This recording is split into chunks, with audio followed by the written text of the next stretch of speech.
శిక్షకము ఉపాధ్యాయ వృత్తిలోకి వచ్చి ఎంతోమంది విద్యార్థుల బంగారు భవిష్యత్తుకు బంగారు బాటలు వేసి మాలాంటి ఉపాధ్యాయులకు దిశానిర్దేశం చేసిన నరసింహన్ సార్ గారి ఈ ఆత్మీయ సన్మాన సభకు నేను రావడం నాకు ఎంతో సంతోషంగా ఉంది. ఇది ఒక ఉత్సవం లాంటి పరిస్థితి నాకు. మరి నేను సెప్టెంబర్ 1న సార్ స్కూల్కి వెళ్ళేటప్పుడు రేగడి కొత్తూరు అంటే అది రేగడి కొత్తూరు కాదు, రగడ కొత్తూరు. ఆ ఊరిలో రగడలు ఎక్కువ, చదువు తక్కువ అని చుట్టూ ఉన్న టీచర్ కొందరు చెప్పారు. అలాగే అక్కడ గతంలో పనిచేసిన ప్రధానోపాధ్యాయులు పేరు అవసరం లేదు, ఈ టెన్షన్స్కి ఆ స్కూల్లో ఉన్న టెన్షన్స్కి హార్ట్ అటాక్తో చనిపోయారు. సో ఆ ప్లేస్లోకి నరసింహన్ సార్ వచ్చారు. అంటే ఒక ఉపాధ్యాయులు వాడు పనిచేస్తూ టెన్షన్తో చనిపోయిన తర్వాత అటువంటి స్థానంలోకి సార్ వచ్చారు. వచ్చిన తర్వాత రేగడ కొత్తూరు ఒక స్వర్ణయుగం లాగా మారింది. సో అది మనం చెప్పుకోవాలి ఇప్పుడు. సో ఆ రేగడ కొత్తూరు ఇప్పుడు రాష్ట్ర స్థాయిలో, జిల్లా స్థాయిలో కాదు, రాష్ట్ర స్థాయిలో ఒక అత్యుత్తమ పాఠశాలగా ఉంది అంటే దానికి ప్రధాన కారణము మన గర్వం సున్నా అయిన Nunna Narasimhan sir. So sir ఆడు ఉండడం వల్లనే ఇది సాధ్యమైంది. సో టైం అయింది కాబట్టి నేను చాలా ఎక్కువ మనం వచ్చాను.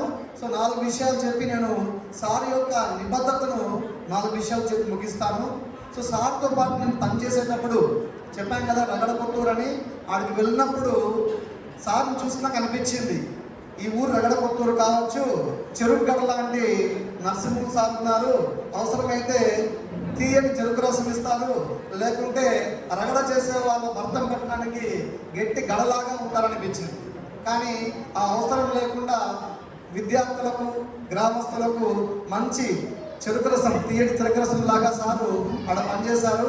సో ఆ గ్రామంలో సార్ యొక్క పనితీరు ఒక 4 విషయాలు మీకు చెప్తాను. ఒకటి, సార్ ఇంట్లో బాత్రూమ్లు క్లీన్ చేస్తారు లేదు, కానీ స్కూల్లో సార్ బాత్రూమ్లు క్లీన్ చేయడం నేను స్వయంగా చూశాను. ఎవరి కోసము?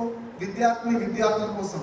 సో విద్యార్థులు బయటికి పోతే మళ్ళీ బడికి రాలేమో, ఇబ్బంది పడతారేమో అని చెప్పి స్వయంగా పాడుపడిన బాత్రూమ్లని శుభ్రం చేసుకుని విద్యార్థుల కోసము సారే బాత్రూమ్లు క్లీన్ చేసిన మహోన్నత వ్యక్తి.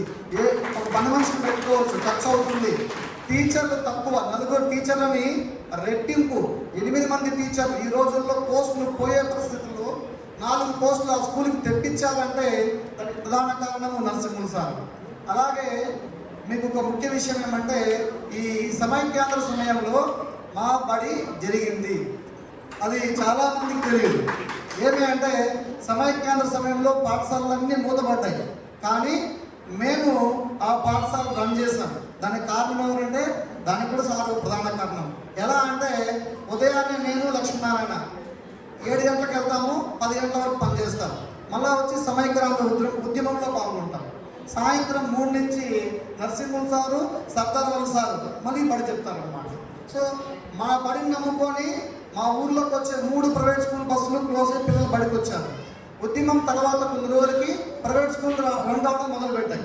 మన స్కూల్ మాత్రం క్లోజ్లో ఉన్నాయి. సో వచ్చిన పిల్లలందరూ మళ్ళీ ప్రైవేట్ స్కూల్ పోతారేమో అని సార్తో డిస్కస్ చేసి సమైక్యాంధ్ర సమయంలో ఒక మొదటి 2 వారాలు పక్కన పెడితే మిగతా అంతా మేము పనిచేయడం జరిగింది.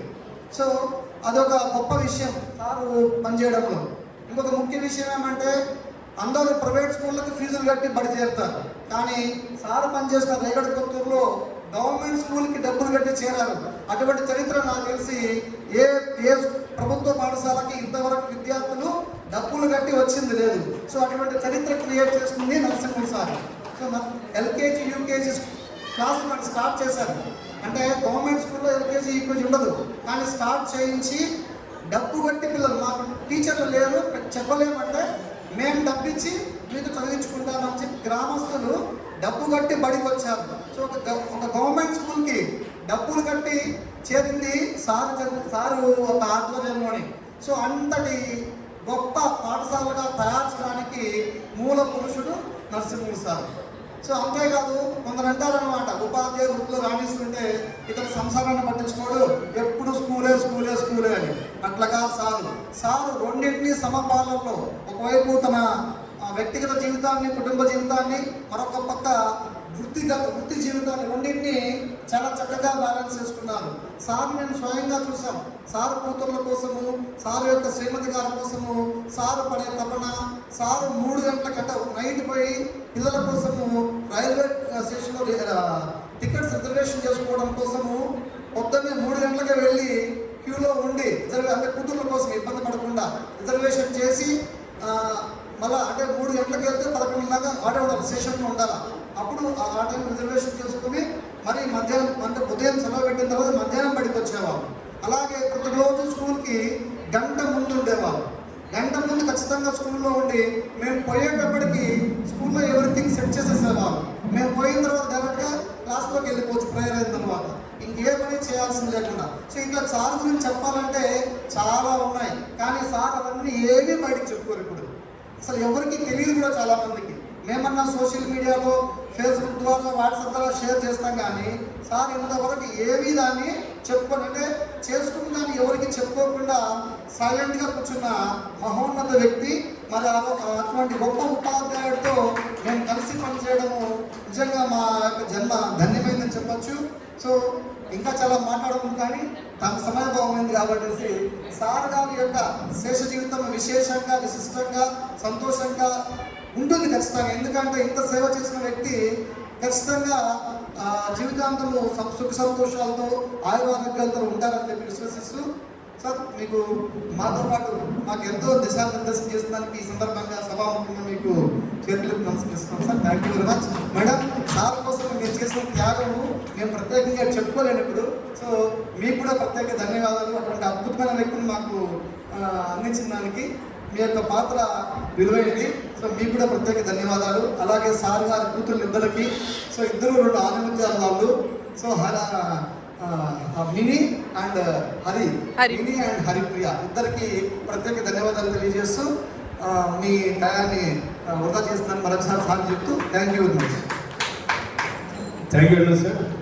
చెప్పిన విధంగానే 2 నిమిషాలను కంప్లీట్ చేశాను. అదేవిధంగా దాని తర్వాత వక్తలు